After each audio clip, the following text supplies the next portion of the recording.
ಇಂದು ನನ್ನ ಪಯಣ ಶಿರಾಡಿ ಘಾಟಿಯಿಂದಾಗಿ ಮಂಜರಾಬಾದ್ ಕೋಟೆಗೆ. ನೀವೀಗ ಕಾಣುತ್ತಿರುವುದು ಮಂಗಳೂರಿನಿಂದ ಬೆಂಗಳೂರು ಸಂಚರಿಸುವಾಗ ಬಿಸಿ ರೋಡ್ ಪಟ್ಟಣದಿಂದ ಇನ್ನೂ ಮುಂದೆ ಬಂದಾಗ ಸಿಗುವ ಕಲ್ಲಡ್ಕ ಮೇಲ್ಸೇತುವೆ. ಈ ಮೇಲ್ಸೇತುವೆ 2.1 ಕಿಲೋಮೀಟರ್ ಉದ್ದವಿದ್ದು 72 ಪಿಲ್ಲರ್ಗಳು ಇವೆ. ಇದರ ಕಾಮಗಾರಿಗೆ 8 ವರ್ಷಗಳ ಕಾಲಾವಧಿ ಹಿಡಿದಿತ್ತು. ಈ ಕಾಮಗಾರಿ ಸಮಯದಲ್ಲಿ ಕಲ್ಲಡ್ಕ ಪಟ್ಟಣದ ನಿವಾಸಿಗಳು ತುಂಬಾ ಬೇಸತ್ತು ಹೋಗಿದ್ದರು. ಮಳೆಗಾಲದಲ್ಲಿ ಕೆಸರಿನ ಸಮಸ್ಯೆಯಾದರೆ ಬೇಸಿಗೆ ಕಾಲದಲ್ಲಿ ತೀವ್ರ ಧೂಳಿನ ಸಮಸ್ಯೆಯಾಗಿತ್ತು. ಜನರು ಹಲವು ರೋಗಗಳಿಗೆ ತುತ್ತಾಗಿದ್ದರು. ವಾಹನ ಸಂಚಾರವು ಅತ್ಯಂತ ಕ್ಲಿಷ್ಟಕರವಾಗಿತ್ತು.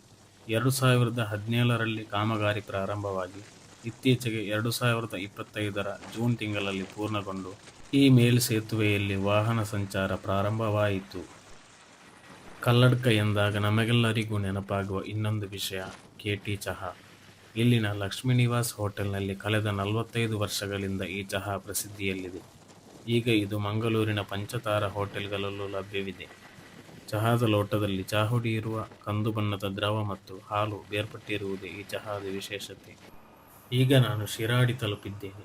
ದಕ್ಷಿಣ ಕನ್ನಡ ಮತ್ತು ಹಾಸನ ಜಿಲ್ಲೆ ಸಂಪರ್ಕಿಸುವ ಈ ಶಿರಾಡಿ ಘಾಟಿ ರಸ್ತೆ ರಾಷ್ಟ್ರೀಯ ಹೆದ್ದಾರಿ 75ರಲ್ಲಿ ಬರುತ್ತದೆ. ಈ ಘಾಟಿಯು ಪಶ್ಚಿಮ ಘಟ್ಟದ ಒಂದು ಭಾಗವಾಗಿದೆ. ನಮ್ಮ ಪಶ್ಚಿಮ ಘಟ್ಟಗಳು ಒಟ್ಟು ಸುಮಾರು 1600 ಕಿಲೋಮೀಟರ್ ಉದ್ದ ಮತ್ತು ಸುಮಾರು 60 ಕಿಲೋಮೀಟರ್ ಅಗಲವಿದ್ದು ಗುಜರಾತ್, ಮಹಾರಾಷ್ಟ್ರ, ಗೋವಾ, ಕರ್ನಾಟಕ, ಕೇರಳ ಮತ್ತು ತಮಿಳುನಾಡು ರಾಜ್ಯಗಳಲ್ಲಿ ವಿಸ್ತಾರವಾಗಿದೆ. ಇಲ್ಲಿ 5000ಕ್ಕೂ ಹೆಚ್ಚು ತಳಿಯ ಗಿಡ ಮರಗಳು, 139 ವಿಧದ ಸಸ್ತನಿಗಳು, 508 ವಿಧದ ಪಕ್ಷಿಗಳು, 179 ವಿಧದ ಉಭಯವಾಸಿಗಳು, ವಿಶ್ವದಲ್ಲಿ ಅಳಿವಿನಂಚಿನಲ್ಲಿರುವ ಜೀವತಳಿಗಳ ಪೈಕಿ 325 ಜೀವತಳಿಗಳು ನಮ್ಮ ಪಶ್ಚಿಮ ಘಟ್ಟಗಳಲ್ಲಿ ಇವೆ. ಘಾಟಿಯಿಂದ ಇಳಿದು ಬರುವಾಗ ಹೆಚ್ಚಿನ ಜನರು ವಿಶ್ರಾಂತಿ ಮಾಡುವ ಈ ಗುಂಡ್ಯದಲ್ಲಿ ಹಲವು ಹೋಟೆಲ್ಗಳಿವೆ. ಶಿರಾಡಿ ಗ್ರಾಮ ಪಂಚಾಯತ್ ನಿರ್ಮಿಸಿದ ಸಾರ್ವಜನಿಕ ಶೌಚಾಲಯ ಇಲ್ಲಿದೆ. ಮುಂದಿನ ಸಂಚಾರವು ದಟ್ಟ ಕಾಡಿನ ಮಧ್ಯೆಯಾಗಿದೆ. ಹಚ್ಚ ಹಸಿರಿನಿಂದ ಕಂಗೊಳಿಸುತ್ತಿದ್ದರೂ ಭೂಕುಸಿತ, ವಾಹನ ಅಪಘಾತಗಳಿಂದಾಗಿ ಹಲವು ವೇಳೆ ಈ ರಸ್ತೆಯ ಸಂಚಾರವನ್ನು ಸಂಪೂರ್ಣ ಮುಚ್ಚಲಾಗಿತ್ತು. ಇತ್ತೀಚಿನ ವರ್ಷಗಳಲ್ಲಿ ಈ ದುರಂತಗಳು ಸ್ವಲ್ಪ ಕಡಿಮೆಯಾಗಿದೆ. ಇತ್ತೀಚೆಗೆ ಅರಾವಲಿ ಬೆಟ್ಟದ ವಿವಾದವನ್ನು ನಾವು ಗಮನಿಸಿದ್ದೇವೆ. ಸುಪ್ರೀಂ ಕೋರ್ಟ್ ಅರಾವಲಿಯಲ್ಲಿ 100 ಮೀಟರ್ಗಿಂತ ಕಡಿಮೆ ಇರುವ ಬೆಟ್ಟಗಳು ಅರಾವಲಿ ಬೆಟ್ಟದಲ್ಲಿ ಬರುವುದಿಲ್ಲ, ಅಲ್ಲಿ ಗಣಿಗಾರಿಕೆ ಮಾಡಬಹುದು ಎಂಬ ಘೋಷಣೆ ಕೊಟ್ಟಿತು. ಬೆಟ್ಟದ ಎತ್ತರದ ಅಳತೆಯನ್ನು ಸಮುದ್ರ ಮಟ್ಟದಿಂದ ಅಳೆಯದೆ ಬೆಟ್ಟದ ಹತ್ತಿರದ ಭೂಮಿಯ ಮಟ್ಟದಿಂದ ಅಳೆಯುವ ನಿಯಮವನ್ನು ಈ ಕಾನೂನು ತಂದಿದೆ. ಅದೇ ರೀತಿ ನಮ್ಮ ಆಗುಂಬೆ ಘಾಟಿಯಲ್ಲಿ ರಸ್ತೆ ಅಗಲೀಕರಣಕ್ಕೆ ಕೇಂದ್ರ ಸರ್ಕಾರ ಇತ್ತೀಚೆಗೆ ಟೆಂಡರ್ ಆಹ್ವಾನಿಸಿದೆ. ಇಂತಹ ಯೋಜನೆಗಳಿಂದ ಕಾಡು ನಾಶವಾಗಿ ಪ್ರಕೃತಿಯು ತನ್ನ ಸಮತೋಲನೆಯನ್ನು ಕಳೆದುಕೊಳ್ಳುತ್ತವೆ. ಈಗಾಗಲೇ ಹಲವು ಅಭಿವೃದ್ಧಿ ಕಾರ್ಯಗಳಿಂದ ಪ್ರಕೃತಿ ನಾಶವಾಗಿದೆ. ಇಂತಹ ಯೋಜನೆಗಳ ವಿರುದ್ಧ ಪರಿಸರ ಪ್ರೇಮಿಗಳು ತೀವ್ರ ಹೋರಾಟ ನಡೆಸುತ್ತಿದ್ದಾರೆ. ಈ ರೀತಿ ಬಂಡವಾಳಶಾಹಿಗಳು, ಸರ್ಕಾರಗಳು ಪ್ರಕೃತಿಯನ್ನು ನಾಶ ಮಾಡಿದರೆ ಮಾನವನ ಜೀವನಕ್ಕೆ ಅಪಾರ ತೊಂದರೆಯಾಗಲಿದೆ. ವಚನಕಾರ ಬಸವಣ್ಣ 12ನೇ ಶತಮಾನದಲ್ಲಿ ಇದರ ಬಗ್ಗೆ ಹೇಳಿದ್ದಾರೆ. ಒಲೆ ಹತ್ತಿ ಉರಿದೆಡೆ ನಿಲ್ಲಲುಬಹುದಲ್ಲದೆ ಧರೆ ಹತ್ತಿ ಉರಿದೆಡೆ ನಿಲ್ಲಲುಬಾರದು. ಬಸವಣ್ಣನ ಈ ಸಾಲುಗಳು ಪ್ರಕೃತಿಯ ಈಗಿನ ತಾಪಮಾನದ ಕುರಿತು ಹೇಳಿದ್ದು ಎನ್ನಬಹುದು. ತಾಪಮಾನವು ತೀವ್ರವಾಗಿದ್ದು ಮಾನವನ ಬದುಕು ಅಪಾಯದಲ್ಲಿದೆ. ಇಲ್ಲಿ ನೀವು ಕಾಣುತ್ತಿರುವುದು ಕೆಂಪುಹೊಳೆ ನದಿ. ಇದು ದಕ್ಷಿಣ ಕನ್ನಡ ಜಿಲ್ಲೆಯ ಪ್ರಮುಖ ನದಿ ನೇತ್ರಾವತಿಯನ್ನು ಸೇರಿ ಅರಬ್ಬಿ ಸಮುದ್ರವನ್ನು ಸೇರುತ್ತದೆ.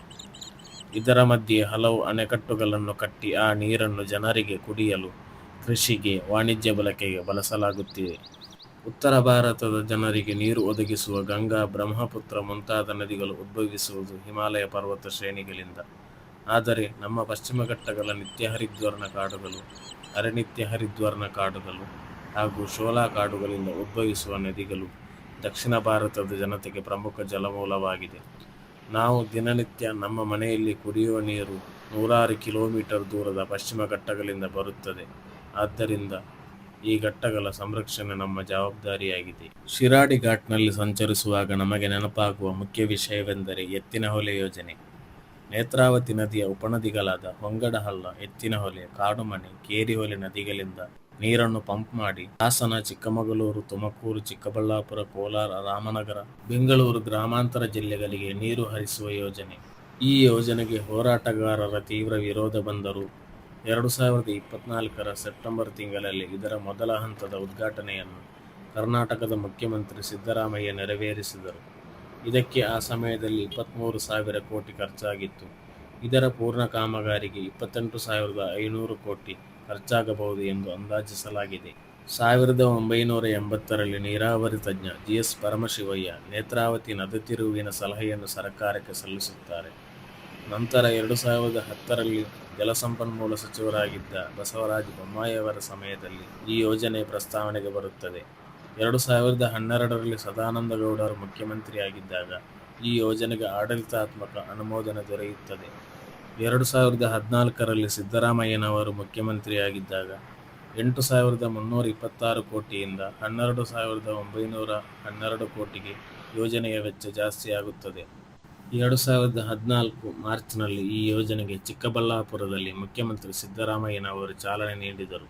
ನೀವೀಗ ಕಾಣುತ್ತಿರುವುದು ರೈಲು ಮಾರ್ಗ. ಇದು ಮಂಗಳೂರು, ಬೆಂಗಳೂರು ಸಂಪರ್ಕಿಸುವ ರೈಲು ಮಾರ್ಗ. ಈ ರೀತಿಯಾಗಿ ರೈಲು, ರಸ್ತೆ ಮಾರ್ಗಗಳು ಕೇವಲ ಮಾರ್ಗಗಳಲ್ಲ, ಕರಾವಳಿ ಜಿಲ್ಲೆಗಳ ಸಾವಿರಾರು ಯುವಜನತೆ ಹಲವು ಕನಸುಗಳನ್ನು ಹೊತ್ತು ಮಾಯಾನಗರಿ ಬೆಂಗಳೂರಿಗೆ ಸಂಚರಿಸಿದ ರಸ್ತೆಗಳು. ಆ ಕನಸುಗಳಿಗೆ ಸಾಕ್ಷಿಯಾದ ದಾರಿಗಳಿವು. ಇಲ್ಲಿ ಪ್ರಯಾಣಿಸುವಾಗ ದುಡಿದು ಕುಟುಂಬವನ್ನು ಸಾಕಲು ತಮ್ಮ ಹುಟ್ಟೂರನ್ನು ಬಿಟ್ಟು ವಿದೇಶಗಳಿಗೆ, ಮುಂಬೈ, ಬೆಂಗಳೂರಿನಂತಹ ಬೃಹತ್ ನಗರಗಳಿಗೆ ಹೋಗುವ ಎಷ್ಟೋ ಜನರ ಹಾಗೂ ಜೀವನದಲ್ಲಿ ಸೋತ ಗೆದ್ದ ಎಷ್ಟೋ ಕಥೆಗಳು ನಮ್ಮ ಕಣ್ಣ ಮುಂದೆ ಬರುತ್ತವೆ. ಮಾನವನ ಹೋರಾಟವೇ ಹಾಗೆ, ಗೆಲುವಿಗಾಗಿ ನಿರಂತರ ಹೋರಾಟ. ಈ ರೀತಿಯಾಗಿ ಇತಿಹಾಸ, ಸಿಹಿ ಕಹಿ ನೆನಪುಗಳು, ಪ್ರಕೃತಿ ಮತ್ತು ಮಾನವನ ನಡುವಿನ ಸಂಘರ್ಷ ಇವೆಲ್ಲಕ್ಕೆ ಸಾಕ್ಷಿಯಾಗಿದೆ ನಮ್ಮ ಶಿರಾಡಿ ಘಾಟಿ ರಸ್ತೆ. ನಾನೀಗ ನಮ್ಮ ಇತಿಹಾಸ ಪ್ರಸಿದ್ಧ ಮಂಜರಬಾದ್ ಕೋಟೆಗೆ ತಲುಪಿದ್ದೇನೆ. ಕೋಟೆ ತಲುಪಲು ಈ ರೀತಿಯಾಗಿ ಸುಮಾರು 250 ಮೆಟ್ಟಿಲುಗಳನ್ನು ಹತ್ತಬೇಕು. ಇದು ಹಾಸನ ಜಿಲ್ಲೆಯ ಸಕಲೇಶಪುರದ ದೋಣಿಗಲ್ ಎಂಬ ಗ್ರಾಮದಲ್ಲಿದೆ. ಇಲ್ಲಿಂದ ಸಕಲೇಶಪುರ ಪಟ್ಟಣಕ್ಕೆ ಸುಮಾರು 5 ಕಿಲೋಮೀಟರ್ ದೂರವಿದೆ. ಈ ಕೋಟೆಯ ಒಟ್ಟು ವ್ಯಾಪ್ತಿ 5 ಎಕರೆ. ನಾವಿಲ್ಲಿ ಸಂದರ್ಶಿಸುವಾಗ ಯಾವುದೇ ರೀತಿಯ ಪ್ರವೇಶ ಶುಲ್ಕ ಇರಲಿಲ್ಲ. ಆಕಾಶದಿಂದ ನೋಡುವಾಗ ನಕ್ಷತ್ರದ ಆಕಾರದಲ್ಲಿ ಕಾಣುವ ಈ ಕೋಟೆ ಒಂದು ಪ್ರಸಿದ್ಧ ಪ್ರವಾಸಿ ತಾಣ. ಇದು ಸಮುದ್ರ ಮಟ್ಟದಿಂದ 3,240 ಮೀಟರ್ ಎತ್ತರದಲ್ಲಿದೆ. ಈ ಕೋಟೆಯನ್ನು ಮೈಸೂರಿನ ಹುಲಿ ಎಂದೇ ಖ್ಯಾತಿಯಾದ ಟಿಪ್ಪು ಸುಲ್ತಾನ್ ರವರು 1785ರಿಂದ 1792ರ ಅವಧಿಯಲ್ಲಿ 2 ಹಂತಗಳಲ್ಲಿ ನಿರ್ಮಿಸಿದರು. ಟಿಪ್ಪು ಸುಲ್ತಾನ್ ರವರು ಇಲ್ಲಿ ಸಂದರ್ಶಿಸುವಾಗ ಈ ಪ್ರದೇಶ ಮಂಜಿನಿಂದ ಆವೃತವಾಗಿದ್ದರಿಂದ ಈ ಪ್ರದೇಶವನ್ನು ಮಂಜರಬಾದ್ ಎಂದು ಕರೆದರು ಎಂದು ಇತಿಹಾಸ ತಿಳಿಸುತ್ತದೆ. ಇದರ ನಿರ್ಮಾಣ ಕಾರ್ಯವನ್ನು ಇಲ್ಲೇ ಹತ್ತಿರದ ಐಗೂರಿನ ಪಾಳೆಗಾರ ಪ್ರಾರಂಭಿಸಿದ ಎಂಬ ಮಾಹಿತಿ ಇದೆ. ಮೊದಲ ಹಂತದಲ್ಲಿ ಕಲ್ಲಿನಿಂದ 12 ಅಡಿ ಎತ್ತರದ ಗೋಡೆಯನ್ನು ನಿರ್ಮಿಸಿದರೆ, ಎರಡನೇ ಹಂತದಲ್ಲಿ ಇಟ್ಟಿಗೆಯಿಂದ ನಿರ್ಮಾಣ ಕಾರ್ಯ ಪೂರ್ಣಗೊಳಿಸಲಾಗಿದೆ. ಶತ್ರುಗಳ ವಿರುದ್ಧದ ಯುದ್ಧಕ್ಕಾಗಿ ಇದನ್ನು ನಿರ್ಮಿಸಲಾಗಿದ್ದರೂ ಕಲಾತ್ಮಕ ವಾಸ್ತುಶಿಲ್ಪದ ಕೆತ್ತನೆಗಳನ್ನು ಇಲ್ಲಿ ಕಾಣಬಹುದು. ಇದರ ಪ್ರವೇಶ ದ್ವಾರಗಳನ್ನು ಅತ್ಯಂತ ತಂತ್ರಗಾರಿಕೆಯಿಂದ ನಿರ್ಮಿಸಲಾಗಿದೆ. ಬ್ರಿಟಿಷರ ವಿರುದ್ಧದ ಆಂಗ್ಲೋ ಮೈಸೂರು ಯುದ್ಧಕ್ಕಾಗಿ ಈ ಕೋಟೆಯನ್ನು ಬಳಸಲಾಗಿದೆ. ಕೋಟೆಯ ಒಳಗಡೆ ನೀರಿನ ಕೊಲ, ಆಯುಧ ಸಂಗ್ರಹಾಲಯ, ಸ್ನಾನಗೃಹ, ಶಯನಗೃಹ ಅಂದರೆ ವಿಶ್ರಾಂತಿ ಕೋಣೆಗಳಿವೆ. 8 ಮೂಲೆಗಳಿರುವ ಈ ಕೋಟೆ ಎಲ್ಲ ದಿಕ್ಕುಗಳಿಂದ ಬರುವ ಶತ್ರು ದಾಳಿಗಳನ್ನು ತಡೆಯಲು ಸಹಕಾರಿಯಾಗಿತ್ತು. 8 ದಿಕ್ಕುಗಳಲ್ಲೂ ಸಣ್ಣ ಗೋಪುರಗಳನ್ನು ನಿರ್ಮಿಸಿ ಅಲ್ಲಿ ಸೈನಿಕರು ಫಿರಂಗಿ ದಾಳಿ ನಡೆಸುತ್ತಿದ್ದರು. ಕೋಟೆಯ ಸುತ್ತಲೂ ಕಂದಕಗಳನ್ನು ನಿರ್ಮಿಸಲಾಗಿತ್ತು.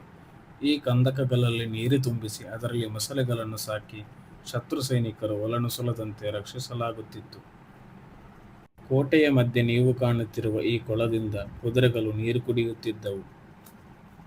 ಇಲ್ಲಿ ಹಲವು ಸುರಂಗ ಮಾರ್ಗಗಳು ಇವೆ ಎಂದು, ಅದರಲ್ಲಿ ಮುಖ್ಯವಾಗಿ ಟಿಪ್ಪು ಸುಲ್ತಾನರ ಪ್ರಮುಖ ಅರಮನೆ ಇರುವ ಶ್ರೀರಂಗಪಟ್ಟಣಕ್ಕೆ ಇಲ್ಲಿಂದ ಸುರಂಗ ಮಾರ್ಗ ಇತ್ತು ಎಂದು ಇತಿಹಾಸಕಾರರು ವಿವರಿಸುತ್ತಾರೆ. ಇಲ್ಲಿ ಸಂದರ್ಶಿಸುವಾಗ ಟಿಪ್ಪು ಸುಲ್ತಾನರು ಬ್ರಿಟಿಷರ ವಿರುದ್ಧ ವೀರಾವೇಶದಿಂದ ಹೋರಾಡಿದ ಆ ವೀರ ಕಥೆಗಳು, ದೇಶಕ್ಕಾಗಿ ತನ್ನ 2 ಮಕ್ಕಳನ್ನು ಒತ್ತೆ ಇಟ್ಟು ಟಿಪ್ಪು ಸುಲ್ತಾನ್ ರವರು ವೀರ ಮರಣ ಹೊಂದಿದ ಘಟನೆಗಳು ನಮ್ಮ ಕಣ್ಣ ಮುಂದೆ ಬರುತ್ತವೆ. ಆ ವೀರ ಮರಣ ಹೇಗಿತ್ತೆಂದರೆ, ಯುದ್ಧ ಭೂಮಿಯಲ್ಲಿ ಟಿಪ್ಪು ಸುಲ್ತಾನರ ಮೃತದೇಹದ ಸಮೀಪ ಹೋಗಲು ಶತ್ರು ಸೈನಿಕರು ಹೆದರಿದ್ದರು. ಈ ನೆನಪುಗಳೊಂದಿಗೆ ಇಂದಿನ ನನ್ನ ಈ ಪಯಣವನ್ನು ಮುಕ್ತಾಯಗೊಳಿಸಿದೆ.